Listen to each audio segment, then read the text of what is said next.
Driveways by us here on this beautiful Friday morning, July 16th.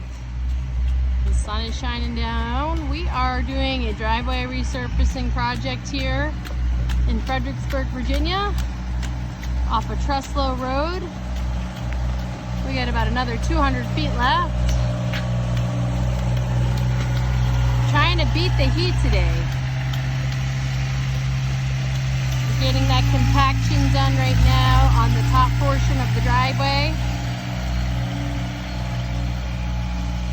Just looking beautiful. Beautiful.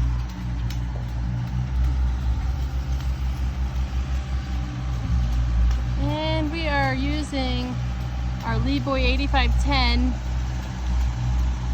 road paver here.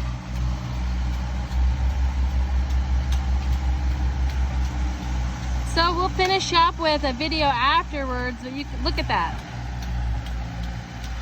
Beautiful driveway we're getting done for the homeowners here. It's adding such curb appeal to their home. We'll have to get some before and after photos of what this looked like. All right, have a great Friday, guys.